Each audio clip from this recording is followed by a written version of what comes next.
Malayalam text. പോകാൻ അനുവദിക്കൂ. രാമൻ വേഗം തിരിച്ചുവരും. ഇവിടെത്തന്നെ കാത്തിരിക്കൂ. തിരക്കായി പോകുന്നതിന്റെ കാരണം സുമന്ത്രർ വിശദീകരിച്ചു. അവർ രഥമോടിച്ചുപോയി. രാമൻ നഗരവീഥിയിലൂടെ തന്റെ ദിവ്യരഥത്തിൽ കൈകേയിയുടെ കൊട്ടാരത്തിലേക്ക് പോയിക്കൊണ്ടിരുന്നപ്പോൾ അദ്ദേഹത്തെ കണ്ട ഉടനെ സൈനികവീരന്മാർ ആർത്തട്ടഹസിച്ചു പുറപ്പെട്ടു. ഗായകന്മാരും വണ്ടികളും വിജയസ്തുതികൾ ആലപിക്കാൻ തുടങ്ങി. വിവിധ സംഗീതോപകരണങ്ങളിൽ നിന്നും പുറപ്പെട്ട സ്വരങ്ങൾ ആകാശം മുഴുവനും വ്യാപിച്ചു.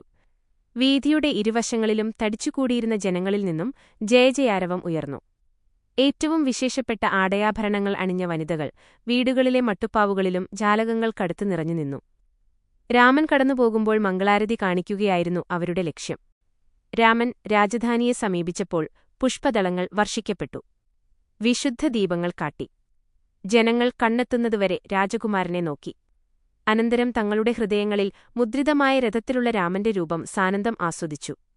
തങ്ങളിൽ ന സ്വരചിഹ്നം, ഈ റ ഞ ചന്ദ്രക്കല, ഞ ഇദ്ദ ആനന്ദത്തെ സംബന്ധിച്ച ചിന്തകളിൽ ആമഗ്നരായി പ്രതിമകളെപ്പോലെ അവർ നിശ്ചലരായി നിന്നു. കൈലാസശിവരെപ്പോലെ മനസ്സിൽ ആണുപതിക്കത്തക്ക വിധം ഗംഭീരമായ വർദ്ധമാന എ ന ചന്ദ്രക്കല ന സ്വരചിഹ്നം ഉ പ ഇരുള്ള ദശരഥന്റെ കൊട്ടാര പരിസരത്തിലേക്ക് രഥം കടന്നു. ജാഗ്രതയായി വില്ലാളികൾ കാവൽ നിൽക്കുന്ന ചതുരംഗങ്ങളും കടന്ന് അത് മുമ്പോട്ടുപോയി. രാമൻ രഥത്തിൽ നിന്നുമിറങ്ങി. അതിൽ പിന്നെ 2 ചതുരംഗങ്ങളും കൂടി നടന്നുകടന്നു. നടക്കുമ്പോൾ തന്റെ കൂട്ടുകാരോടും ലക്ഷ്മണനോടുപോലും തന്നെ അനുഗമിക്കാതെ പിന്നിൽ കാത്തുനിൽക്കാൻ പറഞ്ഞു.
The text in the file, imagelink.png, is written in Malayalam.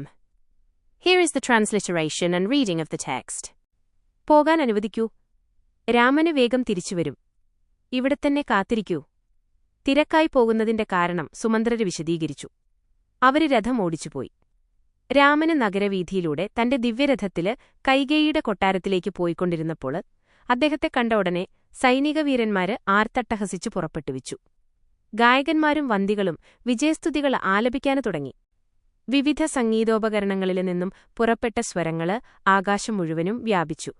വീഥിയുടെ ഇരുവശങ്ങളിലും തടിച്ചുകൂടിയിരുന്ന ജനങ്ങളിൽ നിന്നും ജയജയാരവം ഉയർന്നു. ഏറ്റവും വിശേഷപ്പെട്ട ആഭരണങ്ങള് അണിഞ്ഞ വനിതകള് വീടുകളിലെ മട്ടുപ്പാവുകളിലും ജാലകങ്ങൾക്കടുത്തും നിറഞ്ഞുനിന്നു. രാമന് കടന്നുപോകുമ്പോൾ മംഗളാരതി കാണിക്കുകയായിരുന്നു അവരുടെ ലക്ഷ്യം. രാമന് രാജധാനിയെ സമീപിച്ചപ്പോൾ പുഷ്പദളങ്ങള് വർഷിക്കപ്പെട്ടു. വിശുദ്ധ ദീപങ്ങള് കാട്ടി. ജനങ്ങള് കണ്ണെത്തുന്നതുവരെ രാമകുമാരനെ നോക്കി. അനന്തരം തങ്ങളുടെ ഹൃദയങ്ങളില് മുദ്രിതമായിരുന്ന രഥത്തിലുള്ള രാമന്റെ രൂപം സാനന്ദം ആസ്വദിച്ചു. തങ്ങളില് നിറഞ്ഞിരുന്ന ആനന്ദത്തെ സംബന്ധിച്ച ചിന്തകളില് അഗമനായി പ്രതിമകളെപ്പോലെ അവര് നിശ്ചലരായി നിന്നു. കൈലാസശിവരം പോലെ മനസ്സില് ആഞ്ഞുപതിക്കത്തക്ക വിധം ഗംഭീരമായ വർദ്ധമാന എന്നുപേരുള്ള ദശരഥന്റെ കൊട്ടാര പരിസരത്തിലേക്ക് രഥം കടന്നു. ജാഗ്രതയായി വില്ലാളികള് കാവല് നിൽക്കുന്ന ചതുരാങ്കണങ്ങളും കടന്ന് അത് മുമ്പോട്ടുപോയി. രാമന് രഥത്തിൽ നിന്നും ഇറങ്ങി. അതിൽ പിന്നെ 2 ചതുരാംഗങ്ങളും കൂടി നടന്നുകടന്നു. നടക്കുമ്പോള് തന്റെ കൂട്ടുകാരോടും ലക്ഷ്മണനോടുപോലും തന്നെ അനുഗമിക്കാതെ പിന്നില് കാത്തുനിൽക്കാന് പറഞ്ഞു. കാരണം അടുത്തു നടക്കാന് പോകുന്ന രംഗങ്ങള് രാമനറിയാമായിരുന്നു. എന്നിട്ടും ഈ പരിതസ്ഥിതികളില് പ്രകൃത്യാ എല്ലാവരും ചെയ്യുന്നതുപോലെ അവിടെ ഒരു കേവല മനുഷ്യനായി അഭിനയിക്കുകയായിരുന്നു. ഒടുവില് രാമന് രാജ്ഞിയുടെ കൊട്ടാരത്തിലേക്ക് ദശരഥന് വീണുകിടന്നിടത്തേക്ക് പ്രവേശിച്ചു. ദശരഥന് കേശം ചീകാതെ അഴിഞ്ഞുകിടന്നിരുന്നു. അദ്ദേഹം തലേനാളത്തെ വസ്ത്രത്തിലെ തന്നെയായിരുന്നു. കിടക്കയില് ഒരു പരിഗണനയോ സഭ്യതയോ കൂടാതെ കിടക്കുകയായിരുന്നു അദ്ദേഹം. ഈ കാഴ്ച കണ്ട് രാമൻ ആശ്ചര്യപ്പെട്ടുപോയി. കൈകേയി കിടക്കയ്ക്കടുത്ത് നിൽക്കുന്നുണ്ടായിരുന്നു. ദശരഥന്റെ മുഖം കരിവാളിച്ചിരുന്നു. പ്രസന്നതയില്ല. അദ്ദേഹം തലയുയർത്തുകയും താഴുകയും ചെയ്തുകൊണ്ടിരുന്നു. ചക്രവർത്തി തലയുയർത്താനാഗ്രഹിച്ച യാതൊന്നും നാവീന് ശക്തിയുണ്ടായിരുന്നില്ല. കണ്ണീർ ധാരധാരയായി ഒഴുകി. സംസാരിക്കാൻ ശ്രമിച്ചുവെങ്കിലും ശബ്ദം പുറത്തുവന്നില്ല. രാമൻ അതിനു മുമ്പ് ഒരിക്കലും ഇത്ര ദയനീയമായ രംഗം കണ്ടിരുന്നില്ല. അവിടുന്ന് ഉത്കണ്ഠാപൂർണനായി. അച്ഛന്റെ സമീപം ക്ഷണത്തിൽ ചെന്ന് അദ്ദേഹത്തിന്റെ രണ്ടു പാദങ്ങളും തന്റെ കൈകളിലെടുത്തു വെച്ച് പറഞ്ഞു, എന്നോട് പറയൂ, എന്തിനാണിങ്ങനെ വിലപിക്കുന്നത്? ഇതിന്റെ ഹേതുവെന്ത്? സാധ്യമായ ഏറ്റവും നല്ല രീതിയിൽ ഞാൻ അങ്ങേക്ക് ആനന്ദമുണ്ടാക്കാൻ ശ്രമിക്കാം. അച്ഛന്റെ ദുഃഖമകറ്റാനായി ആനന്ദം വീണ്ടുകിട്ടുന്നതിന് ഞാൻ എന്റെ ജീവൻ പോലും സമർപ്പണം ചെയ്യാം. പറയൂ, എന്താണീ ദുഃഖത്തിനു കാരണം? രാമൻ അഭ്യർത്ഥിച്ചു. ഇതു കേട്ടപ്പോൾ ദശരഥൻ വികാരവിവശനായി പറഞ്ഞു, രാമ. തുടർന്ന് ഒന്നും പറയാൻ കഴിയാതെ ദശരഥൻ പൊട്ടിക്കരഞ്ഞു. അദ്ദേഹത്തിന് ബോധക്ഷയമുണ്ടായി. സമാശ്വസിപ്പിക്കാനായി രാമൻ ശ്രമിച്ചു. പക്ഷേ ദശരഥൻ ശോകം വർദ്ധിക്കുകയാണുണ്ടായത്. അദ്ദേഹം ധൈര്യം സമാഹരിച്ച് അച്ഛനെ ശകാരിച്ചു. അച്ഛാ, എന്താണിതൊക്കെ? എന്നിൽ ധൈര്യം പകരുന്നയാളാണ് അങ്ങ്. അതിനുപകരം അങ്ങ് വിലപിക്കുകയും പുലമ്പുകയും ചെയ്ത് ഞങ്ങളെ ഭീതി നിറയ്ക്കുന്നു. ഇത് ശരിയല്ല. ഇത് സന്തോഷിക്കേണ്ട അവസരമാണ്. പക്ഷേ അങ്ങ് ദുഃഖനിമഗ്നനാവുന്നത് ധർമ്മമാണോ? ശരിയാണോ? ഈ ദിവസം വരെ അങ്ങേക്ക് ക്രോധമുണ്ടാവുമ്പോഴും അസാധ്യമുണ്ടാവുമ്പോഴും ഞാൻ വന്നുകഴിഞ്ഞാൽ നിമിഷത്തിനുള്ളിൽ എല്ലാ ദുഃഖലക്ഷണങ്ങളും മാറി ആനന്ദം കൊണ്ട് പ്രശോഭിക്കുമായിരുന്നല്ലോ. എന്നെ അടുത്ത് പിടിച്ചു നിർത്തിയാൽ അങ്ങേക്ക് ശാന്തിയുണ്ടാകുക പതിവായിരുന്നില്ലേ? അങ്ങനോട് പറയുകയില്ലേ? ഞാനെന്തെങ്കിലും തെറ്റു ചെയ്തിട്ടുണ്ടോ? അല്ലെങ്കിൽ ഞാനെന്തെങ്കിലും ചെയ്യണമെന്നുണ്ടെങ്കിൽ പറയൂ. ഞാനത് വീഴ്ച വരുത്താതെ ചെയ്യാം. എന്റെ തെറ്റുകുറ്റങ്ങൾ പറഞ്ഞാൽ ഞാൻ അവ പരിഹരിക്കാം. ദുഃഖിക്കാതിരിക്കൂ. സംശയിക്കുകയോ മടിക്കോ വേണ്ട. സ്നേഹത്തിന്റെ അധികാരം ഉപയോഗിച്ച് ഞാനെന്താണ് ചെയ്യേണ്ടതെന്ന് പറയൂ. ഞാൻ ആ ആജ്ഞയെ ആദരിക്കും. നാവുന്നത് അങ്ങേക്കോ എനിക്കോ സാമ്രാജ്യത്തിനോ നല്ല ശകുനമല്ല. ഇങ്ങനെ അഭ്യർത്ഥിച്ചുകൊണ്ട് രാമൻ കൈകേയിയുടെ നേരെ തിരിഞ്ഞ് കൈകൂപ്പിക്കൊണ്ട് ചോദിച്ചു, മാതാവേ, ഞാനെന്തെങ്കിലും തെറ്റു ചെയ്തിട്ടുണ്ടോ? എന്നോട് പറയൂ. ഇത്തരം ശോകം അച്ഛനു വരുത്തിവെച്ച അഭിശപ്തനായ മഹാപാപി ആരാണെന്ന്. അച്ഛൻ എന്നെ കാണേണ്ട താമസം പ്രേമപൂർവ്വം വിളിച്ച് അടുപ്പിച്ചു നിർത്തി ഓമനിച്ചു വളർത്തുകയായിരുന്നല്ലോ. ഇപ്പോൾ അദ്ദേഹം എന്റെ മുഖത്തുപോലും നോക്കുകൂടി ചെയ്യുന്നില്ലല്ലോ. എന്താണങ്ങനെ? അദ്ദേഹം ഒരക്ഷരവും ഉരിയാടുന്നില്ലല്ലോ. എന്നിൽ നിന്നും മുഖം തിരിക്കുകയുമാണ്. എന്നാൽ കുറ്റമോ തെറ്റോ എന്റേതാണെങ്കിൽ അതിനനുയോജ്യമായ ഏതു ശിക്ഷയേൽക്കാനും ഞാൻ തയ്യാറാണ്. എനിക്ക് അച്ഛൻ സന്തുഷ്ടനായാൽ മതി. അഥവാ അദ്ദേഹത്തെ വല്ല രോഗവും ബാധിച്ചിട്ടുണ്ടോ? അല്ലെങ്കിൽ എന്റെ ഭ്രാതാക്കളായ ഭരതശത്രുഘ്നന്മാർ ഏതെങ്കിലും വിഷമവാർത്ത അയച്ചിട്ടുണ്ടോ? അവർ സുഖമായിരിക്കുന്നില്ലേ? കൗസല്യമാതാവിനും സുമിത്രമാതാവിനും സുഖമായിരിക്കുമെന്നു പ്രതീക്ഷിക്കുന്നു. പിതാവിന്റെ പ്രാണവേദനയുടെ കാരണം മനസ്സിലാക്കാൻ സാധിക്കാത്തതുകൊണ്ട് ഞാൻ ശോകാകുലനായിരിക്കുകയാണ്. എത്ര ദുഷ്കരമായാലും അദ്ദേഹത്തിന് ആനന്ദം തിരിച്ചുകിട്ടുന്നതിന് എന്തെല്ലാം ആവശ്യമുണ്ടോ അതെല്ലാം ഞാൻ ചെയ്യാം. അദ്ദേഹത്തിന്റെ ആജ്ഞ എത്ര വേദനാജനകമായാലും ഏറ്റവും ഭക്തിയോടെ നമ്രശിരസ്കനായി ഞാൻ പരിപൂർണമായി നിറവേറ്റും. ജനിച്ചതു ആരായാലും ജനനത്തിന് കാരണം അച്ഛനാണ്. അതുകൊണ്ട് അച്ഛൻ എല്ലാവരുടെയും കാണപ്പെട്ട ദൈവമാണ്. ഈ സുഖത്തിൽ നിന്നും അതീതമായി ഞാനൊന്നും കൊതിക്കുന്നില്ല. എന്റെ നേരെ കരുണ കാണിക്കൂ. എന്താണ് സംഭവിച്ചതെന്നു പറയൂ. മാതാവേ, ഏതെങ്കിലും സംഭവം ഹേതുവായി അങ്ങയുടെ ആത്മാഭിമാനത്തിന് ഹാനി വന്നിട്ടുണ്ടോ? ഇതിന്റെ ഫലമായി അങ്ങ് അച്ഛനോടെന്തെങ്കിലും കഠിനവാക്കുകൾ സംസാരിച്ചിട്ടുണ്ടോ? അല്ലെങ്കിൽ എന്റെ അമ്മ അച്ഛന്റെ ഇച്ഛയ്ക്കെതിരായി പ്രവർത്തിച്ച് അദ്ദേഹത്തിന്റെ വികാരങ്ങളെ വ്രണപ്പെടുത്തിയോ? കൗസല്യമാതാവ് അങ്ങനെ ഒരിക്കലും പ്രവർത്തിക്കുകയില്ലെന്ന് എനിക്കറിയാം. സുമിത്രമാതാവോ, എനിക്കവരെപ്പറ്റി കൂടുതൽ തീർച്ചയുണ്ട്. അവർ ഒരിക്കലും അത്തരം പ്രവർത്തനം തീരെ ചെയ്യുകയില്ല. ഈ രണ്ടുപേരും വിഡ്ഢിത്തം കൊണ്ട് അങ്ങനെ വല്ലതും ചെയ്താൽ കൂടി അച്ഛൻ ഇത്രയും കൊടിയ വേദനയോടുകൂടി വിലപിക്കുകയില്ലെന്ന് തീർച്ചയാണ്. ഈ ദുസ്ഥിതിക്ക് വളരെ ഗൗരവമുള്ള വല്ല കാരണവുമുണ്ടായിരിക്കണം. അതെന്താണെന്ന് പറയാൻ അച്ഛൻ മടിക്കുമ്പോൾ അമ്മയ്ക്ക് എന്നോട് പറഞ്ഞു എന്റെ ദുഃഖത്തിന് ആശ്വാസം നൽകുവാൻ കഴിയും. കൈകേയി ദയയുടെയും സംയമനത്തിന്റെയും കാര്യങ്ങൾ അവഗണിച്ചു. അസന്നിഗ്ധമായി വരാവുന്ന ആപത്തുകളെയും തീരെ അവഗണിച്ചു. താൻ പറയുന്ന വാക്കുകൾ കേട്ടാൽ ദുരിതത്തിന്റെ കൂടുതൽ ആഘാതതയിലേക്ക് ഭർത്താവ് തള്ളപ്പെടുമെന്ന കാര്യവും ശ്രദ്ധിച്ചില്ല. അത് പറയാമോ? അതല്ല, പറയാതിരിക്കുകയാണോ ഭേദം എന്നൊന്നും അന്വേഷിക്കാൻ അവർ നിന്നില്ല. ക്ഷണികമായ വർത്തമാനകാലത്തെയും വരാനിരിക്കുന്ന ഭാവിയെയും തമ്മിൽ വിവേചിച്ചില്ല. അവർ പ്രേമത്തിന്റെ അവകാശങ്ങളെ തുച്ഛമാക്കി. നൈസർഗികമായ കുലീനതയും മാതൃകായോഗ്യമായ അന്തസ്സും പരിത്യജിച്ചു. വരദയങ്ങൾ. അവർ പറഞ്ഞു, രാമ, കേൾക്കൂ. വർഷങ്ങൾക്കു മുമ്പ് ദേവാസുര യുദ്ധം നടന്നുകൊണ്ടിരിക്കെ നിന്റെ പിതാവ് അതിക്രൂരമായ അസുരബാണങ്ങളെക്കൊണ്ട് മുറിവേൽപ്പിക്കപ്പെട്ടു.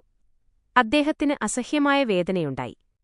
ഞാൻ അദ്ദേഹത്തെ ശുശ്രൂഷിച്ച് ആരോഗ്യത്തിലേക്കും സുഖത്തിലേക്കും നയിച്ചു. അദ്ദേഹം എന്റെ ത്യാഗവും സേവനവും വിലമതിച്ച് 2 വരങ്ങൾ നൽകാമെന്നു പറഞ്ഞു.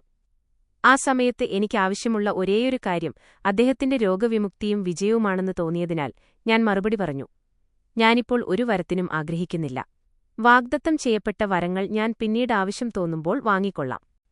നിന്റെ പിതാവ് പറഞ്ഞു, ശരി, നിനക്കിഷ്ടമുള്ളപ്പോൾ നീ ആഗ്രഹിക്കുന്ന ഏതെങ്കിലും 2 വരങ്ങൾ ആവശ്യപ്പെട്ടുകൊള്ളൂ. ഞാൻ തീർച്ചയായും അവ നൽകി നിന്റെ ആഗ്രഹം നിറവേറ്റാം. ഈ വരങ്ങൾക്ക് കാലാവധിയില്ല. യാതൊരു ഉപാധിയാലും അവ ബന്ധിതവുമല്ല. നീ എപ്പോൾ ചോദിച്ചാലും ഏതു വരങ്ങളായാലും ഞാൻ തരുന്നതാണ്. അദ്ദേഹം പ്രതിജ്ഞ ചെയ്തു. ഇക്ഷ്വാകുവംശരാജാക്കന്മാർ ഒരിക്കലും വാഗ്ദത്തം ലംഘിക്കാറില്ലെന്ന് നിനക്കറിയാമല്ലോ. വിശ്വാസമർപ്പിച്ചുകൊണ്ട് ഞാൻ ഇപ്പോഴും ആ 2 വരങ്ങൾ ആവശ്യപ്പെട്ടിരിക്കുകയാണ്. ഒന്ന്, എന്റെ മകൻ ഭരതനെ ചക്രവർത്തിയായി വാഴിക്കണം. രണ്ടാമത്തേത്, നിന്നെ ദണ്ഡകാരണ്യത്തിലേക്ക് 14 കൊല്ലത്തെ വനവാസത്തിനയക്കണം. അതിന്റെ ഫലമായിട്ടാണ് നിന്റെ അച്ഛൻ ഈ കോലാഹലമൊക്കെ ഉണ്ടാക്കുന്നത്. എന്തിനധികം വിശദീകരിക്കണം?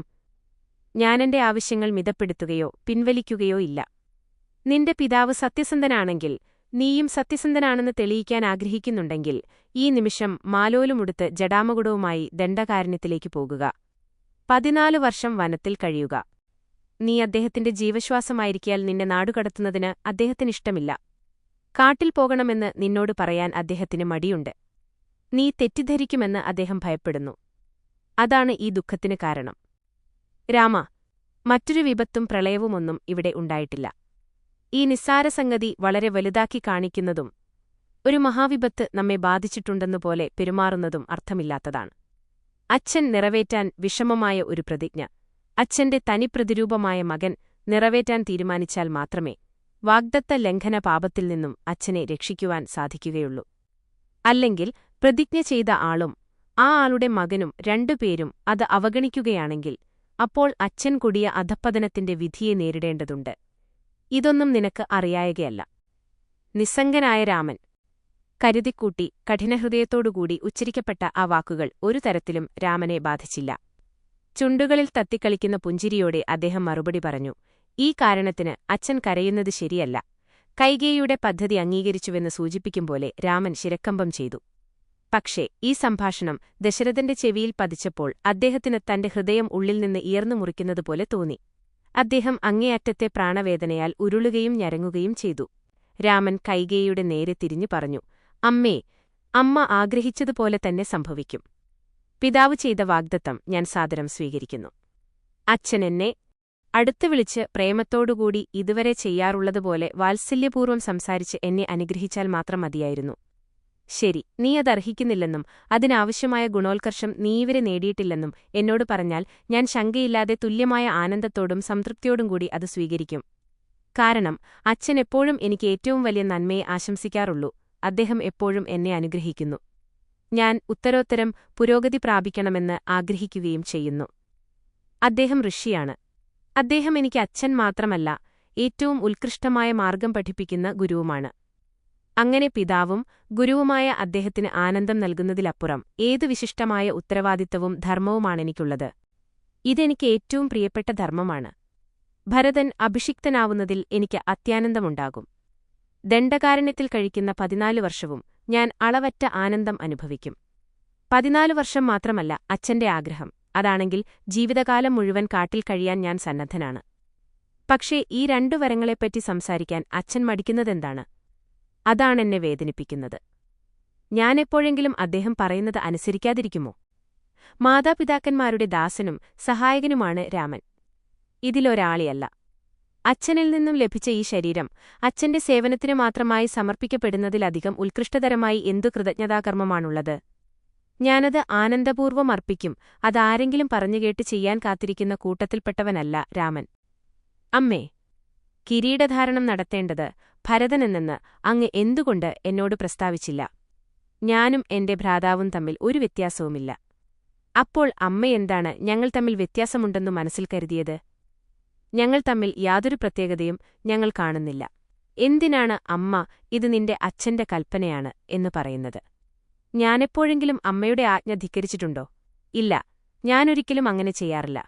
അമ്മ പറഞ്ഞാലും അച്ഛൻ പറഞ്ഞാലും ഞാനത് മടിക്കാതെ നിറവേറ്റാറുണ്ട്. ഞാൻ ഇന്ന് തന്നെ വനത്തിലേക്ക് പോകാൻ അയോധ്യ വിടുകയാണ്. അമ്മേ, പിതാമഹന്റെ വീട്ടിൽ നിന്ന് ഭരതനെ വരുത്താനായി ശരിയായ ദൂതന്മാരെ അങ്ങോട്ടയക്കുക. അവനെ ഏറ്റവും വേഗത്തിൽ കിട്ടുന്നത് നല്ലതാണ്. എന്റെ വനയാത്രയും ഭരതന്റെ അഭിഷേകവും ഒരേ കാലത്ത് നടക്കുകയാണെങ്കിൽ അച്ഛന്റെ ശാരീരികമായ അസ്വാസ്ഥ്യത്തിൽ നിന്നും അദ്ദേഹം രക്ഷപ്രാപിക്കും. അങ്ങേക്കും പൂർണ്ണ സംതൃപ്തി ലഭിക്കും. സംഭവങ്ങൾ എങ്ങനെയോ ആണ് രൂപം കൊള്ളുകയെന്ന് ആർക്ക് പറയാൻ കഴിയും? രാമനിൽ നിന്നും ഈ വാക്കുകൾ കേട്ടപ്പോൾ കൈകേയിയുടെ മനസ്സ് ആനന്ദം കൊണ്ടും ഭയം കൊണ്ടും നിറഞ്ഞു. രാമൻ നഗരത്തിൽ തന്നെ ഉണ്ടായിരിക്കുമ്പോൾ ഭരതൻ വരികയാണെങ്കിൽ എന്താണ് സംഭവിക്കുകയെന്ന് അവർ ഭയപ്പെട്ടു. അന്നുതന്നെ രാമൻ വനത്തിലേക്ക് പുറപ്പെടണമെന്ന് നിർബന്ധിക്കുന്നത് നന്നായിരിക്കുമെന്ന് കൈകേയി തീരുമാനിച്ചു. അവൾ മറുപടി പറഞ്ഞു, ഭരതനെ അയോധ്യയിലേക്ക് വരുത്തുന്നതിനുള്ള നടപടികൾ ചെയ്തുകൊള്ളാം. എന്നാൽ അവൻ നഗരത്തിലെത്തുന്നതുവരെ നീ ഇവിടെ ഉണ്ടായിരിക്കേണ്ട ആവശ്യമില്ല. നീ തപസ്വിയുടെ ജീവിതം തുടങ്ങാൻ തീർച്ചപ്പെടുത്തിയ സ്ഥിതിക്ക് വനയാത്ര എന്തിനു വൈകിക്കണം? കാരണം ആരംഭം വൈകിയാൽ നിന്റെ തിരിച്ചുവരവും അതിനനുസരിച്ച് വൈകും. അതുകൊണ്ട് ഇപ്പോൾ തന്നെ നഗരം വിടാൻ തയ്യാറാവുന്നത് ഉചിതമായിരിക്കും. നിന്റെ അച്ഛൻ സ്വയം തന്നെ ഇത് നിന്നോട് പറയണമെന്നുണ്ട്. പക്ഷേ അദ്ദേഹം നേരിട്ട് കൽപ്പന പുറപ്പെടുവിക്കുന്നതിന് ഇഷ്ടപ്പെടുന്നില്ല. അദ്ദേഹത്തിന്റെ ഹൃദയം താനെന്നെ അത് പറയണമെന്ന് നിർബന്ധിക്കുന്നുണ്ടെങ്കിലും നിന്നെ വളരെ സ്നേഹിക്കുന്നതുകൊണ്ട് ലജ്ജാബോധം അദ്ദേഹത്തെ അലട്ടുകയാണ്. എന്നോട് അദ്ദേഹം ചെയ്ത വാഗ്ദത്തവും നിന്നെ നേരിട്ടറിയിക്കാൻ അദ്ദേഹത്തിന് മടിയുണ്ട്. അതാണ് അദ്ദേഹത്തിന്റെ ദുഃഖത്തിന് കാരണം. അദ്ദേഹത്തിന് മറ്റൊരു ദുഃഖവുമില്ല. നീ എത്ര വേഗം അയോധ്യയിൽ നിന്നും വിട്ടുപോകുമോ അത്രയും വേഗം അദ്ദേഹം തന്റെ പ്രാണവേദനയിൽ നിന്നും മോചിതനാകും. നീ അയോധ്യ വിടുന്നതുവരെ അദ്ദേഹം ഭക്ഷിക്കുകയോ കുളിക്കുകയോ ചെയ്യുകയില്ലെന്ന് ഞാൻ ഭയപ്പെടുന്നു. അതുകൊണ്ട് അദ്ദേഹത്തെ സുഖത്തിലേക്ക് തിരിച്ചുകൊണ്ടുവരണമെന്ന് നീ ആഗ്രഹിക്കുന്നുണ്ടെങ്കിൽ ശീഘ്രം സ്ഥലം വിടുക. കിടക്കയിൽ കമിഴ്ന്നുകിടക്കുന്ന ദശരഥൻ കൈകേയിയുടെ ഹൃദയം തുളച്ചുകയറുന്ന വാക്കുകൾ കേട്ടു. അദ്ദേഹത്തിന് ക്രോധവും ദുഃഖവും പൊട്ടിത്തെറിച്ചു. വിശ്വാസഘാതകിയായ രാക്ഷസി, ലജ്ജാഹീനെ! അനന്തരം രാമന്റെ നേരെ തിരിഞ്ഞ് അദ്ദേഹം രാമ രാമ എന്ന് 2 പ്രാവശ്യം വിളിച്ച് വീണ്ടും ബോധരഹിതനായി. രാമൻ കിടക്കയിലിരുന്ന് അച്ഛന്റെ തല മടിയിലെടുത്തുവെച്ച് നെറ്റിത്തലോടി മധുരമായി സ്നേഹത്തോടുകൂടി ആശ്വസിപ്പിക്കുകയും സന്തോഷിപ്പിക്കാൻ ശ്രമിക്കുകയും ചെയ്തു. രാമൻ കൈകേയിയോട് പറഞ്ഞു, അമ്മേ, പിടിച്ചവനല്ല ഞാൻ. ജനങ്ങളെ എന്റെ വശത്താക്കി ഈ രാജ്യത്തിൽ ഭരണം സ്ഥാപിക്കാനുള്ള യാതൊരാഗ്രഹവും എനിക്കില്ല. ഞാൻ ഒരു തപസ്യെപ്പോലെ ജീവിക്കാൻ ആഗ്രഹിക്കുന്നു. ധർമ്മം പുഷ്ടിപ്പെടുത്തുകയും നിലനിർത്തുകയും ചെയ്യാൻ ഞാൻ അഭിലഷിക്കുന്നു. അത്രയുള്ളൂ. എനിക്കൊരു തീരുമാനവും കൂടിയുണ്ട്. എന്റെ 3 ലക്ഷ്യങ്ങളും സാക്ഷാത്കരിക്കാൻ ഞാൻ എന്തു പ്രവൃത്തിയും ചെയ്യാൻ തയ്യാറാണ്. പുത്രൻ പിതാവിനെ സേവിക്കുന്നതിനേക്കാൾ വലിയ ധർമ്മമില്ല, കൂടുതൽ നന്മയുമില്ല. മാതാവേ, പിതൃശാസനം അച്ഛൻ എന്നോട് നേരിട്ട് സംസാരിച്ചിട്ടില്ലെങ്കിലും അദ്ദേഹത്തിന്റെ ആജ്ഞകൾ എന്താണെന്നങ്ങ് പറയുന്നുണ്ടല്ലോ, ഇല്ലേ? അതുമതി. കൂടാതെ അങ്ങ് അദ്ദേഹത്തിന്റെ സാന്നിധ്യത്തിലാണ് സംസാരിക്കുന്നത്. അമ്മ പറയുന്നത് അച്ഛൻ കേൾക്കുന്നുണ്ടെങ്കിലും അതിൽ മാറ്റം വരുത്താനോ അത് നിഷേധിക്കാനോ അദ്ദേഹത്തിന് അസാധ്യമാണ്. ദേവിയുടെ വാക്കുകൾ അദ്ദേഹത്തിന്റെ വാക്കുകൾ തന്നെയാണെന്ന് ഞാൻ മനസ്സിലാക്കുന്നു. അതുകൊണ്ട് ഞാൻ ആജ്ഞയ്ക്ക് വഴങ്ങുന്നു. പിതൃനിർദ്ദേശത്തിനനുസരിച്ച് നാടുവിടുകയും ചെയ്യുന്നു. അമ്മേ, എനിക്കൊരു ചെറിയ ആഗ്രഹമുണ്ട്. അത് നിറവേറ്റുമെന്ന് ഞാൻ പ്രതീക്ഷിക്കുന്നു. ഭരതൻ രാജ്യം ഭരിക്കുമ്പോൾ എല്ലാവിധത്തിലും അച്ഛന്റെ ആജ്ഞകൾ അനുസരിക്കുന്നുണ്ടോ എന്ന് നോക്കണം. അവ അനുസരിപ്പിക്കണം. അവന്റെ പ്രവർത്തനങ്ങളെക്കൊണ്ട് അച്ഛൻ ആനന്ദവും സംതൃപ്തിയും ഉണ്ടാകണം. തീർച്ചയായും ഓരോ പുത്രനും അച്ഛന്റെ ഹൃദയം സംതൃപ്തി കൊണ്ടും സന്തോഷം കൊണ്ടും പൂർണ്ണമാക്കുക എന്ന വ്രതത്തിനേക്കാൾ കൂടുതൽ പവിത്രവും കൂടുതൽ ഫലപ്രദവുമായ ഒന്നും വേറെയില്ല. പിതൃസേവനം ചെയ്യുക എന്നത് പുത്രന്റെ സനാതനധർമ്മമാണ്. ഈ വാക്കുകളോടുകൂടി രാമൻ ദണ്ഡനമസ്കാരം ചെയ്ത് കൈകേയി മാതാവിന്റെ പാദം സ്പർശിച്ചു. രാമൻ സംസാരിക്കുന്നത് കേട്ട് രാമൻ വിശദീകരിച്ച ധർമ്മവും പ്രസ്പഷ്ടമാക്കിയ സമചിത്തതയും ആലോചിച്ച് ദശരഥൻ രാമനോടുള്ള പ്രേമം പൂർവാധികം ഉത്തേജിപ്പിക്കപ്പെട്ടു. അതോടെ അദ്ദേഹത്തിന്റെ ദുഃഖം നിയന്ത്രണാതീതമായി വർദ്ധിച്ചു, വേദന കൊണ്ടു പുളഞ്ഞു. രാമൻ ഇനി അയോധ്യയിൽ താമസിക്കില്ല എന്നു കേട്ട് ചക്രവർത്തി ഔചിത്യത്തിന്റെയും അന്തസ്സിന്റെയും നിലവിട്ടു. അദ്ദേഹം രാമ എന്ന് ഉച്ചത്തിൽ നിലവിളിച്ച് മുറിയുടെ കടുപ്പമുള്ള നിലത്തു വീണു. അന്തഃപുരത്തിലെ സ്ത്രീകൾ ഈ വീഴ്ചയുടെ ശബ്ദം കേട്ട് ദുഃഖം കൊണ്ടും ആശ്ചര്യം കൊണ്ടും ഞെട്ടിപ്പോയി. അവരും ഉറക്കെ നിലവിളിച്ചു. ഇനിയും താമസിക്കുന്നത് ഉചിതമല്ലെന്ന് രാമൻ മനസ്സിലാക്കി. അദ്ദേഹം അച്ഛന്റെ മുമ്പാകെ ദണ്ഡനമസ്കാരം ചെയ്ത് അദ്ദേഹത്തിന്റെ പാദങ്ങൾ തൊട്ടു വന്ദിച്ച് മുറിയിൽ നിന്നും ബഹിർഗമിച്ചു. അകത്തുനിന്നുണ്ടായ സംസാരം ശ്രദ്ധിച്ചുകൊണ്ട് ലക്ഷ്മണൻ വാതിൽക്കൽ നിൽക്കുന്നുണ്ടായിരുന്നു. അദ്ദേഹം കരഞ്ഞുപോയി. അദ്ദേഹത്തിന് കൈകേയിയുടെ നേരെ ഉഗ്രമായ രോഷമുണ്ടായി. അച്ഛന്റെ നേരെ ദേഷ്യമുണ്ടായി. തന്റെ വികാരങ്ങൾ പ്രകടിപ്പിക്കാൻ അസാധ്യമാണെന്നു കണ്ട് അദ്ദേഹം കൈകൂപ്പിക്കൊണ്ട് അദൃഷ്ടിയായി നമശിരസ്കനായി രാമനെ പിന്തുടർന്നു. തൽക്കാലം ഈ രാജ്യം നഷ്ടപ്പെട്ടുവെങ്കിലും വനത്തിലേക്ക് നാടുകടത്തപ്പെട്ടുവെങ്കിലും ശ്യാമമായ ആവരണത്തിൽപ്പെടാതെ തിങ്ങിക്കൂടിയ കാർമേഘങ്ങളുടെ പിന്നിലുള്ള ചന്ദ്രനെപ്പോലെ രാമന്റെ മുഖം പ്രശോഭിച്ചു. അവിടുത്തെ മുഖത്തെ തേജസ്സിന് ഒരു മാറ്റവും വന്നിരുന്നില്ല. കാരണം അവിടുന്ന് ബഹുമതിയും അവമതിയും തുല്യമായ മഹാമനസ്കതയോടെ അഭിമുഖീകരിച്ചു. ദൃഢപരിശീലനം നേടിയ ഒരു യോഗിയെപ്പോലെ ചിന്തയിലോ വാക്കിലോ പ്രവൃത്തിയിലോ ക്ഷോഭത്തിന്റെ യാതൊരു ലാഞ്ചനയുമില്ലാതെ രാമൻ പെരുമാറി. തനിക്ക് അസ്വാസ്ഥ്യമൊന്നുമുണ്ടാക്കുന്ന യാതൊന്നും സംഭവിച്ചിട്ടില്ലെന്ന മട്ടിൽ അവിടുന്ന് നടന്നു. രാജധാനി ഉള്ളിൽ എന്തൊക്കെയോ മാറ്റങ്ങൾ സംഭവിച്ചിട്ടുണ്ടെന്ന് സുമന്ത്രരും ഊഹിച്ചു. ഊഹം ക്ഷണത്തിൽ യാഥാർത്ഥ്യമായി. അദ്ദേഹത്തിന്റെ ദൃഷ്ടികൾ ലക്ഷ്മണനിൽ പതിച്ചപ്പോൾ അദ്ദേഹത്തിന് ക്ഷോഭമോ ഉണ്ടായി.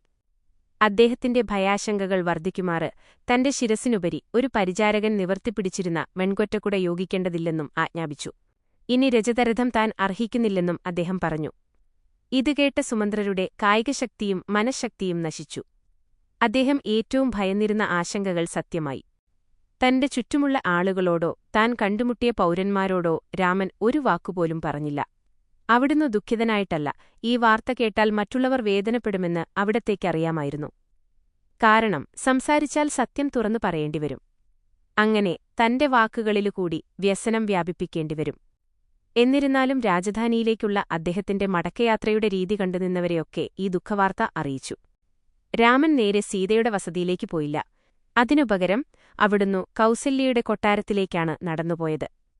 ആഘടാടോദ്ഘോഷണത്തിന്റെ ബാഹ്യചിഹ്നങ്ങളായ കൊടികളും തോരണങ്ങൾ കൊണ്ട് രാജധാനി ഉജ്ജ്വലപ്രഭയുള്ളതായി കഴിഞ്ഞിരുന്നു. രാജധാനിയിലെ സ്ത്രീകളും മറ്റു പരിചാരകന്മാരും രാമലക്ഷ്മണന്മാരുടെ കൊട്ടാരത്തിലേക്കുള്ള ആഗമനത്തിന്റെ വിവരമറിഞ്ഞ് താലങ്ങളിൽ ദീപങ്ങൾ ജ്വലിപ്പിച്ച് അവരെ സ്വാഗതം ചെയ്യാൻ വരിവരിയായി നിന്നു. പ്രധാന പ്രവേശനദ്വാരത്തിൽ വിദ്ധന്മാരും വിശ്വസ്തരുമായ കാവൽക്കാർ ആ സഹോദരന്മാരെ കണ്ടപ്പോൾ പെട്ടെന്നെഴുന്നേറ്റ് ജയജയ ശബ്ദം മുഴക്കി. ഭോവമാർക്ക് വിജയമുണ്ടാകട്ടെ എന്നാശംസിച്ചു. അവർ താണുതൊഴുത് ആദരവു പ്രകടിപ്പിച്ചു. രാമൻ ചതുരംഗനത്തിലേക്ക് പ്രവേശിച്ചപ്പോൾ അവിടെ കൂടിയിരുന്ന ബ്രാഹ്മണർ അനുഗ്രഹങ്ങൾ ചൊരിഞ്ഞു. മൂന്നാമത്തെ ചതുരംഗനത്തിൽ കടന്നപ്പോൾ രാജ്ഞിയുടെ യുവതികളായ പരിചാരികമാർ ഓടിച്ചെന്ന് രാമനും അനുജനും വരുന്നുണ്ടെന്ന സന്തോഷവാർത്ത കൗസല്യാദേവിയെ അറിയിച്ചു. രാജകുമാരന്മാരെ കണ്ടപ്പോൾ അവർ അതീവ സന്തുഷ്ടകളായി. പുരവാതിൽ മുതൽ രാജ്ഞിയിരുന്നിരുന്ന ഉള്ളിലെ മുറിവരെ നീണ്ട വഴിയുടെ ഇരുവശങ്ങളിലും നിന്നു കന്യകമാർ അശുഭം നീങ്ങാനും ആനന്ദത്തെയും ക്ഷേമത്തെയും സ്വാഗതം ചെയ്യാനുമായി ദീപങ്ങൾ വീശിക്കാണിച്ചു. കൗസല്യാരാജ്ഞി രാത്രി മുഴുവൻ ഉറക്കമിളച്ചിരുന്നു. അടുത്ത ശുഭ ദിനത്തെ സ്വീകരിക്കാനുള്ള തയ്യാറെടുപ്പിലായിരുന്നു. ഇന്നു പ്രഭാതത്തിനുശേഷം 2 പ്രാവശ്യം ആരാധനയിൽ പങ്കെടുത്തു. രാമന്റെ ആഗമനമറിയിച്ച ഘട്ടത്തിൽ വൃദ്ധബ്രാഹ്മണ പുരോഹിതന്മാർ അഗ്നിദേവനെ പ്രസാദിപ്പിക്കാൻ വേദമന്ത്രങ്ങൾ ഉച്ചരിക്കുകയായിരുന്നു. മാതാവ് ആനന്ദിനെയായി തന്റെ മകന്റെ അഭിഷേകകർമ്മം സ്വന്തം കണ്ണുകൊണ്ട് കാണാമല്ലോ എന്നതായിരുന്നു ആ ആനന്ദത്തിന് കാരണം. പല സത്കർമ്മങ്ങളും അനുഷ്ഠിച്ചുകൊണ്ട് അവർ ആ ആനന്ദം ആഘോഷിച്ചു. അവർ ധാരാളം ദാനങ്ങൾ ചെയ്തു. അവർ നിരാഹാരവ്രതവും നിർനിദ്രാവ്രതവും അനുഷ്ഠിച്ചു. ആനന്ദം തന്നെ അവർക്ക് മതിയായ ആഹാരമായിരുന്നു. എല്ലാവരുമായി അവർ ആനന്ദം പങ്കിട്ടു. രാമനെ സ്വീകരിക്കാനായി അവർ മുന്നോട്ടോടി. അവർ പുത്രനെ കെട്ടിപ്പിടിച്ചു. അവിടുത്തെ കേശച്ചുരുളുകൾ തലോടി. രാമന്റെ കൈപിടിച്ച് ആരാധനാലയത്തിലേക്ക് കൊണ്ടുപോയി. അവിടെയായിരുന്നു അവർ പ്രഭാതസമയം മുഴുവൻ ചെലവഴിച്ചത്. സംഭവങ്ങളുടെ തലകുത്തിമറിച്ചിലൊന്നും കൗസല്യ അറിഞ്ഞിരുന്നില്ല. നിഷ്കളങ്കയും സരളചിത്തയുമായിരുന്ന അവർ പരിശുദ്ധിയുടെ പര്യായമായ വെള്ളസാരി ധരിച്ചു. തന്റെ മണിബന്ധത്തിൽ പവിത്രമായ പട്ടുചരടുകെട്ടി അവർ കൃതജ്ഞതാപൂർവം ഈശ്വരാരാധനയിൽ ഏർപ്പെട്ടിരുന്നു. രാമന്റെ മുഖത്തു നോക്കിയപ്പോൾ അത് കൂടുതൽ തേജസ്സോടെ പ്രകാശിക്കുന്നതായി അവർ കണ്ടു. അതുകാരണം അവർക്ക് ആനന്ദമൊതുക്കുവാൻ കഴിഞ്ഞില്ല. മകനെ, അവർ പറഞ്ഞു, നിന്റെ പൂർവ്വപിതാക്കന്മാരെല്ലാം രാജർഷിമാരായിരുന്നു. അവർ നീതി നന്നായി പുലർത്തിയിരുന്നു. മഹാത്മാക്കളായിരുന്നു അവരെല്ലാം. നീ അവരെപ്പോലെ യശസ്വിയായിരിക്കട്ടെ. അവരുടെ പ്രഭാവം എല്ലായിടത്തും ചെന്നെത്തിയതുപോലെ നിന്റെ പ്രഭാവവും ദിഗന്തങ്ങളിലെല്ലാം എത്തിച്ചേരട്ടെ. ഈ രാജവംശം ചെയ്തിരുന്നതുപോലെ നീതിനിഷ്ഠയുടെ ആദർശങ്ങൾ പരിപൂർണമായും അവലംബിക്കുക. മനസാന്നിധ്യമില്ലാത്തപ്പോൾ പോലും അവയെ അവഗണിക്കാതിരിക്കുക. ഒരിക്കലും പതറാതെ അവയെ മുറുകെ പിടിക്കുക. ഇങ്ങനെ പറഞ്ഞുകൊണ്ട് അവർ ഈ ശുഭദിനത്തിൽ അവരുടെ അനുഗ്രഹങ്ങളുടെ അടയാളമായി കുറച്ച് അരിയും സുവർണാസനം പിടിച്ചിട്ടു. അവർ പറഞ്ഞു, മകനെ, നീ ഇന്നലെ രാത്രി ചടങ്ങുപ്രകാരമുള്ള നിർനിദ്രാവ്രതം ആചരിച്ചു ഇല്ലേ? നീ ശാസ്ത്രോക്തപ്രകാരം അശനവ്രതവും അനുഷ്ഠിച്ചു. നീ ക്ഷീണിച്ചിരിക്കണം. ഇതാ കുറേ നേരം